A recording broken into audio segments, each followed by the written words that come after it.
The history of Indian sculpture is the story of one of the oldest cultures of the world, which continues till today. 5,000 years ago, there was a vast civilization established in the river valleys of North India. The first sites found were in the basin of the Indus River.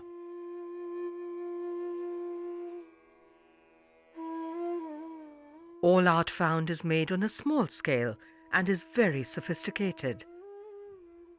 Even within the small space of the seals, animals are depicted in a highly naturalistic manner.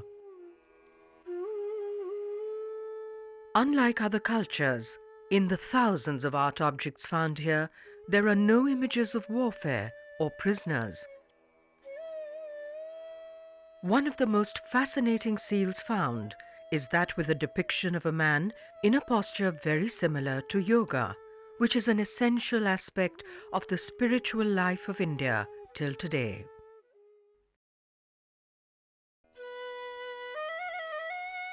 In the beginning of the first millennium BC, the Upanishads were composed in the Indian subcontinent. These were based upon continuing philosophic traditions of the land. The ideas expressed here are basic to all Indic philosophies. Indian art is filled with the Upanishadic vision of the unity of all of creation. In this view, the material world around us is seen to be an illusion based upon our perceptions. Our attachment to the illusory world leads to pain. The high purpose in life and of art is to lift the veils of this illusion and to look beyond.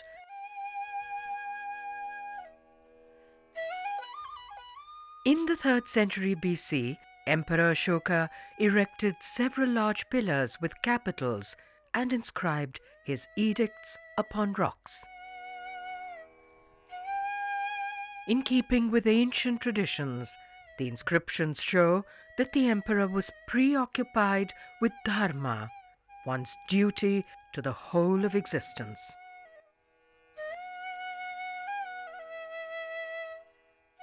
The chakra is the Upanishadic symbol of the order of the universe. It is used often in Buddhist and Jaina art. The 4 lions placed back to back indicate the spread of dharma. These are formal and stylized. Other examples, like this bull capital, are carved in a naturalistic manner. One of the best-known sculptures of Maurya times is that of a female chauri or whisk-bearer that was found at Didarganj in present-day Patna.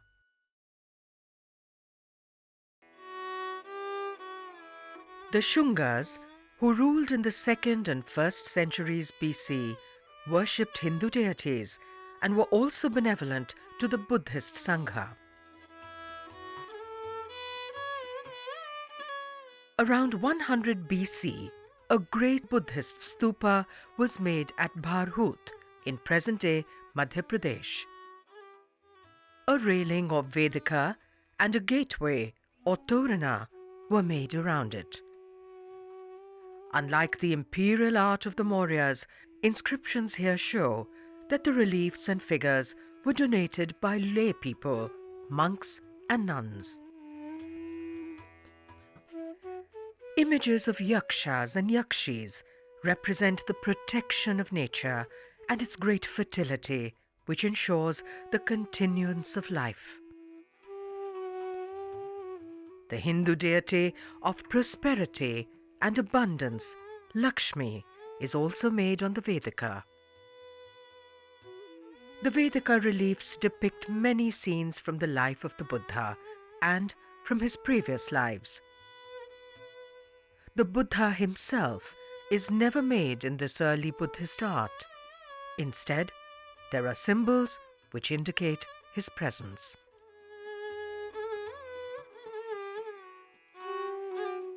In early Indian art, the focus was not on individuals, and there were no portraits, even of kings who were patrons.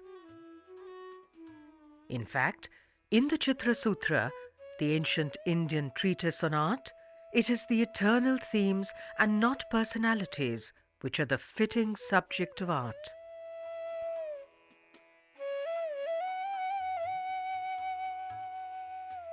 The great stupa at Sanchi was originally made in the 3rd century BC. Later, under the Satavahanas, who worshipped Hindu deities themselves, 4 gloriously carved stone gates or toranas 34 feet high were added. They were completed in the 1st century AD. The veneration of nature's fertility and abundance, as seen at Bharhut, continues here. 24 auspicious women are made as bracket figures on the gateways.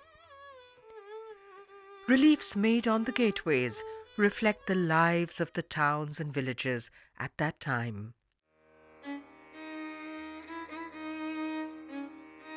Over 1,000 years, from the 2nd century BC onwards, more than 1,200 caves were excavated out of the mountains of the Western Ghats.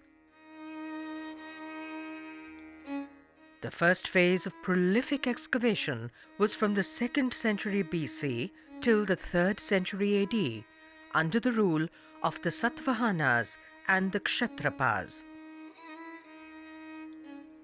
Though these kings revered Hindu deities, they patronized all religious establishments.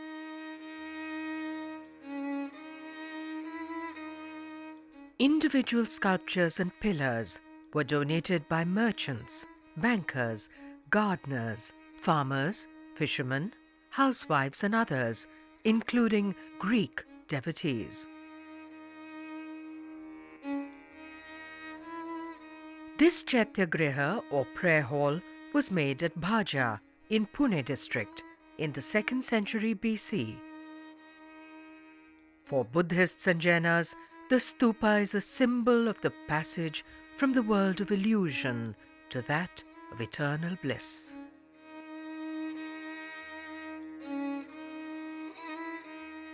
A horseshoe-shaped arch dominates the facade of the cave. The shape was first made in imitation of wooden architecture in the Barabar caves of the Ajivikas. On a high hill opposite the range which has the caves of Bhaja, a grand Chaityagriha and viharas were created in the 1st to 2nd centuries AD at Karle. The facade has on it 6 couples larger than life and filled with robust vitality. These are the Yakshas and Yakshis. Their closeness to each other in natural affection symbolizes the completeness and the harmony of the natural order. In the meantime, in the 2nd and 1st centuries BC, Jaina rock-cut caves and stupas were being made in many parts of India. These show the close similarity of art as well as that of the symbols of the Buddhist and Jaina faiths.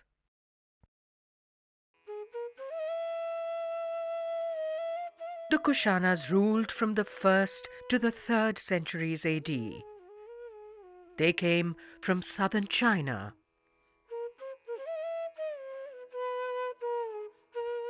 In early Indian art, there were no portraits of kings or other ephemeral personalities. The Kushanas brought a different outlook with them and built royal shrines with images of themselves. The making of the images of kings did not last beyond the rule of the Kushanas. However, in this period, there was a new focus on the depiction of personalities in art. Images of Buddhas, Bodhisattvas, Jaina Tirthankaras, and Hindu deities were created in the Mathura region. These followed the earlier models of the Yakshas and Nagas.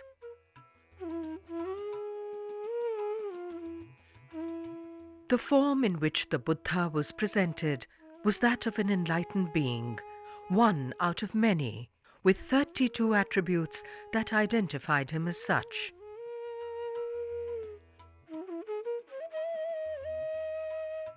The summer capital of the Kushanas was at Peshawar, in the Gandhara region. Concepts of Indian philosophy, which placed emphasis on the renunciation of worldly desires, were new to many here. The sculptures of this region show influences of Mediterranean and Persian styles.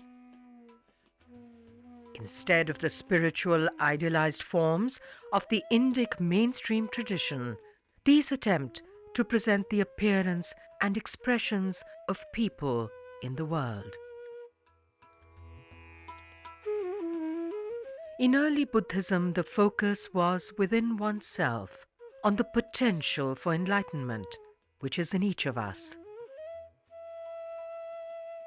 In the Gandhara region, the attention began to go more towards a heroic personality of a Buddha and other Buddhas as distinct individuals. These could be prayed to for their help. The early Buddhist site of Amravati is on the bank of the river Krishna in the present-day state of Andhra Pradesh. In the 2nd century AD, under the Satavahanas, the sculptural reliefs of the magnificent stupa reached their culminating phase.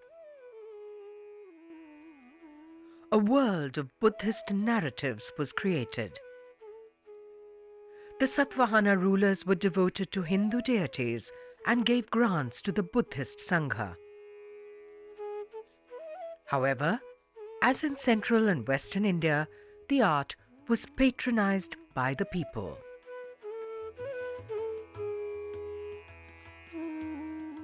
In 320 AD, Chandragupta I founded the Gupta Empire in North India. He ushered in an age in which all aspects of culture flowered. In the 1st century, deities in human form had been created in Indian art to provide a support to minds not prepared to comprehend the formless abstract.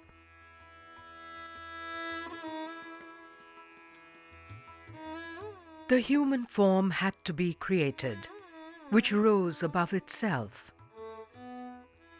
It was an embodiment of that which was eternal, undisturbed by turmoil and cravings. Meditating upon such a form, devotees awakened the best within themselves. Fine sculptures from Sarnath in Uttar Pradesh show the form that was created to express the spiritual state of the Buddha. Behind lowered eyelids, the look is within.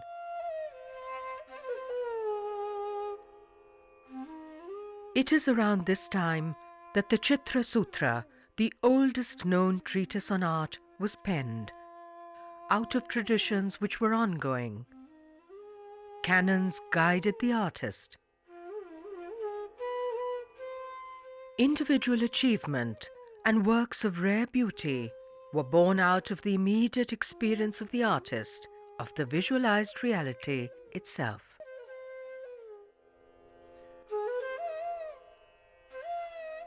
In the first quarter of the 5th century, 20 rock-cut caves were carved out of the hill at Udaygiri, not very far from Sanchi. These are the earliest surviving Hindu temples. The most magnificent representation here is of the Naravaraha Avatara of Vishnu.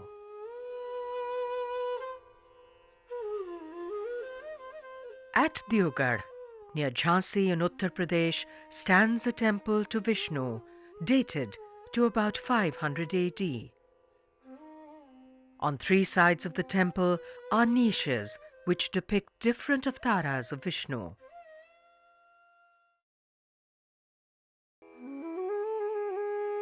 The magnificent Buddhist site of Ajanta is 100 kilometers from Aurangabad. Many caves had been excavated here around the 2nd century BC. In the mid-5th century, under the rule of the Hindu Vakataka kings, it saw renewed activity. The facades of early Chaityagrihas presented a grand simplicity. The second phase of Ajanta brings us a changed world.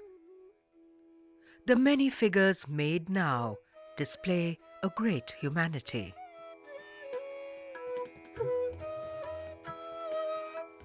In Cave 26, a profoundly moving scene is that of the Mahaparinirvana of the Buddha, when he finally achieves release from the mortal world. This is one of the grandest, yet most sensitive depictions in all of Buddhist art.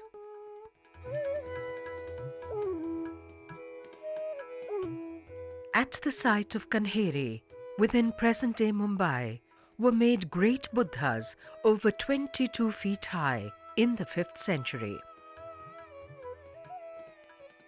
This is the beginning of the tradition of Brihad or colossal Buddhas, which spread near and far. Cave 90 of the early 6th century has the earliest representation of the mandala, which represents a graded path towards enlightenment.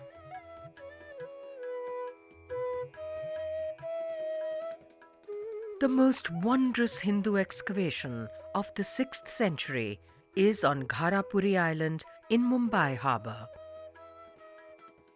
The island is popularly known as Elephanta. On the south wall of the cave is made a profoundly moving representation of Lord Shiva. The image emerges from a dark void as a vision of the unmanifest eternal.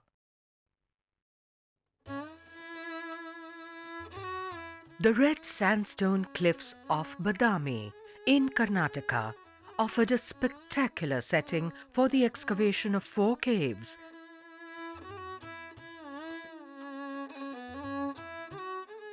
In Cave 1 of the mid-5th century is a magnificent depiction of the Nataraja, Shiva in the cosmic dance.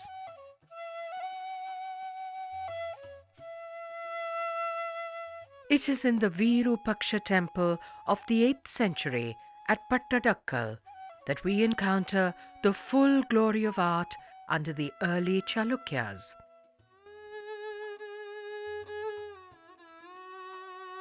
This vitality and movement is seen in 8th century art across many parts of India, including Tamil Nadu, Rajasthan and Odisha. On the shores of Tamil Nadu is Mamallapuram, a marvelous town of temples carved out of the rock. Here, a granite hill face, almost 100 feet by 50 feet, has been transformed into a world of divine and earthly beings. This giant relief is of the 7th century. About 100 figures of animals, men, women, and divine beings are made approximately life-sized and with great sensitivity and naturalism.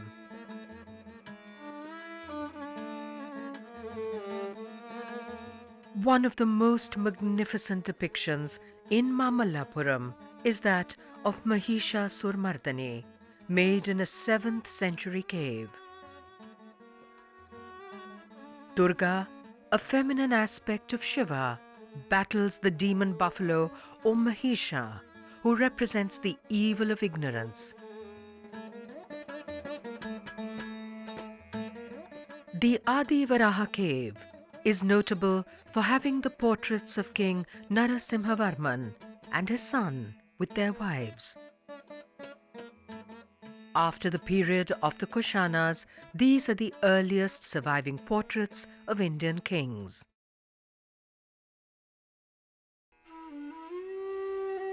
In the 8th century, King Narasimhavarman II, Rajasimha, made the structural shore temple at Mamallapuram and the Kailashanatha temple at Kanchipuram. The deity in the Kailashanatha temple, and by implication the temple itself, was named Rajasimha Pallaveshwara, or the Lord of Rajasimha Pallava.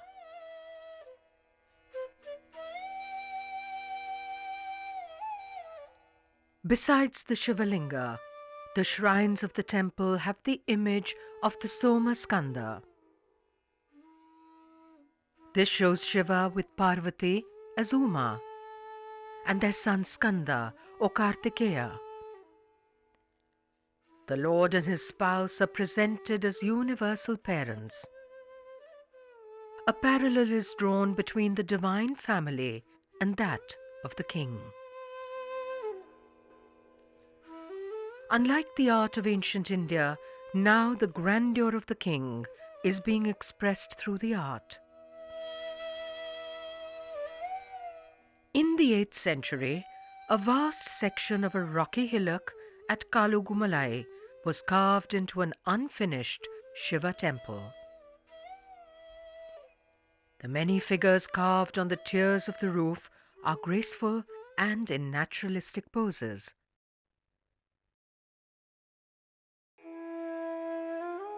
The journey of Indian art has brought us to a point where the human form is used to convey ideas which transcend our mortal existence.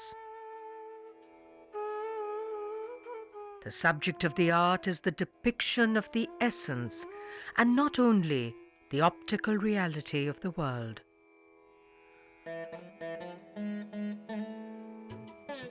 As stated in the ancient treatise, the Chitra Sutra, the depiction of harmony and beauty has a transforming influence upon the viewer. When we respond to beauty, for that moment, we come out of ourselves. Our worldly cares and concerns are left behind. In that moment, we are absorbed in the grace which is everywhere in creation.